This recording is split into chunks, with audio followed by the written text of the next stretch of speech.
Hi friends, welcome to knowledge ಲೋಕ.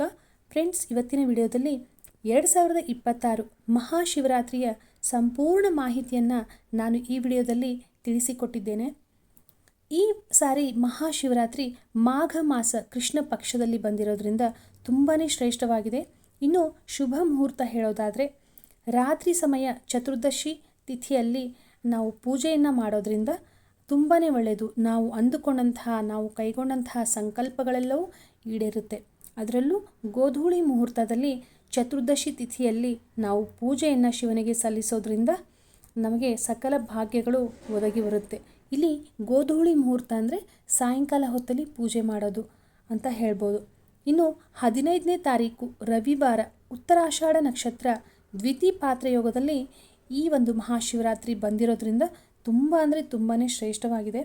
ಇನ್ನು 15ನೇ ತಾರೀಕು ರವಿವಾರ ಮಧ್ಯಾಹ್ನದ ಮೇಲೆ ಚತುರ್ದಶಿ ತಿಥಿ ಪ್ರಾರಂಭ ಆಗೋದ್ರಿಂದ ಈ ಒಂದು ಚತುರ್ದಶಿ ತಿಥಿ ಪ್ರಾರಂಭ ಆದಮೇಲೆ ಆ ಒಂದು ತಿಥಿಲಿ ಪೂಜೆಯನ್ನು ಮಾಡೋದ್ರಿಂದ ನಾವು ಮಾಡಿದಂತಹ ಪೂಜಾ ಫಲಗಳೆಲ್ಲ ನಮಗೆ ದೊರಕುತ್ತೆ. ಇನ್ನು ನಾವು ಮಹಾಶಿವರಾತ್ರಿಯನ್ನು ಆಚರಿಸೋದಾದರೆ ಆಚರಣೆ ಮಾಡುವಾಗ ಒಂದು ಉಪವಾಸ ಮಾಡೋದು ತುಂಬಾ ಒಳ್ಳೆಯದು. ಒಂದು ನಿರಾಹಾರವಾಗಿ ನಾವು ಉಪವಾಸ ಮಾಡ್ಬೋದು. ಹಾಗೆ ಹಾಲು ಹಣ್ಣು ಸೇವಿಸಿನೂ ಕೂಡ ಉಪವಾಸ ಮಾಡ್ಬೋದು.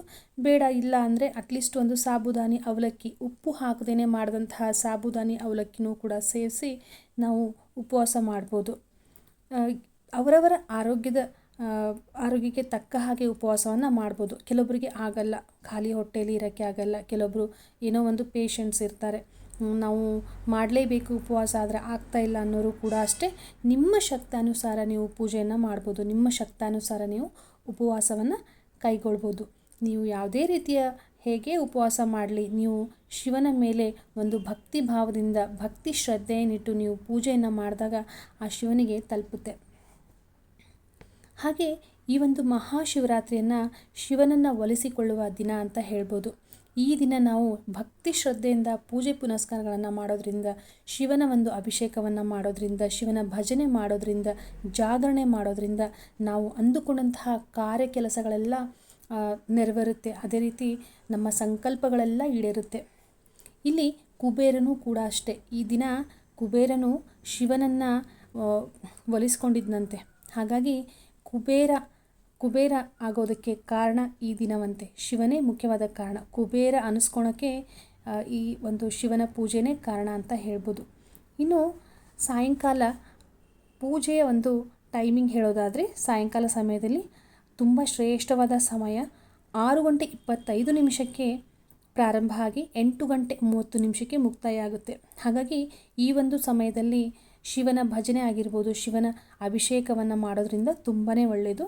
ಸಾಯಂಕಾಲ ಹೊತ್ತು ದೇವಸ್ಥಾನದಲ್ಲಿ ಕೂಡ ನೀವು ಒಂದು ಅಭಿಷೇಕವನ್ನು ಮಾಡಿಸ್ಬೋದು, ಪೂಜೆಯಲ್ಲಿ ಪಾಲ್ಗೊಳ್ಬೋದು. ತುಂಬಾ ಒಳ್ಳೆಯದು. ಹಾಗಾಗಿ ಈ ದಿನ ಶಿವನನ್ನು ಭಕ್ತಿ ಭಾವದಿಂದ ಪೂಜಿಸಿ ನೀವು ಅಂದ್ಕೊಂಡಂತಹ ಕಾರ್ಯಗಳನ್ನೆಲ್ಲ ನೀವು ಸಾಧಿಸ್ಕೊಳ್ಬೋದು. ಇನ್ನು ಹಸಿ ಹಾಲಿನಿಂದ ಶಿವಲಿಂಗಕ್ಕೆ ಅಭಿಷೇಕ ಮಾಡೋದ್ರಿಂದ ಈ ದಿನ ನಿಮಗೆ ತುಂಬಾ ಒಳ್ಳೆಯದಾಗುತ್ತೆ. ಅದೇ ರೀತಿ 101 ಬಿಲ್ಪತ್ರೆಯಿಂದ ಶಿವನಿಗೆ ಅಲಂಕಾರ ಮಾಡಿ ನೀವು ಪೂಜೆ ಮಾಡೋದ್ರಿಂದ ನಾವು ಅಂದ್ಕೊಂಡಂತಹ ಕೆಲಸ ಕಾರ್ಯಗಳೆಲ್ಲ ಸಿದ್ಧಿಯಾಗುತ್ತೆ.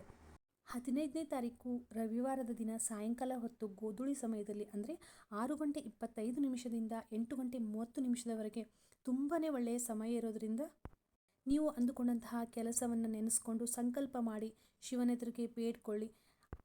ಆ ಮಹಾಶಿವನಿಗೆ ನೀವು ಭಕ್ತಿ ಭಾವದಿಂದ ಶ್ರದ್ಧೆಯಿಂದ ಪೂಜೆಯನ್ನು ಸಲ್ಲಿಸಿ. ಹೀಗೆ ಮಾಡೋದ್ರಿಂದ ನೀವು ಅಂದುಕೊಂಡಂತಹ ಕೆಲಸಗಳು, ನಿಂತು ಹೋದಂತಹ ಕಾರ್ಯಗಳು ಎಲ್ಲವೂ ಕೂಡ ಸಕಲವಾಗಿ ಎಲ್ಲವೂ ಶುಭವಾಗುತ್ತೆ.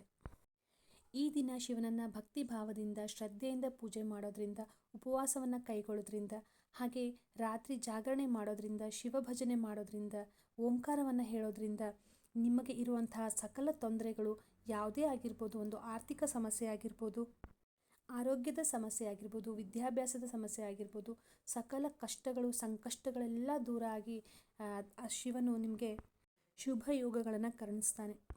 ಸೊ ಫ್ರೆಂಡ್ಸ್, ಇವತ್ತಿನ ನನ್ನ ಮಾಹಿತಿ ನಿಮಗೆ ಇಷ್ಟ ಆದರೆ ದಯವಿಟ್ಟು ನನ್ನ ಚಾನಲ್ನ ಸಬ್ಸ್ಕ್ರೈಬ್ ಮಾಡಿ, ಲೈಕ್ ಮಾಡಿ, ಶೇರ್ ಮಾಡಿ, ಹಾಗೆ ಕಾಮೆಂಟ್ಸ್ ಮೂಲಕ ತಿಳಿಸಿ. ಮತ್ತೆ ಸಿಗ್ತೀನಿ ಇನ್ನೊಂದು ಒಳ್ಳೆಯ ಉಪಯುಕ್ತವಾದಂತಹ ಅದ್ಭುತವಾದಂತಹ ಮಾಹಿತಿಯೊಂದಿಗೆ. ಅಲ್ಲಿವರೆಗೂ ಎಲ್ರಿಗೂ ಟೇಕ್ ಕೇರ್ ಆ್ಯಂಡ್ ಬಾಯ್. ಎಲ್ರಿಗೂ ಒಳ್ಳೆಯದಾಗಲಿ.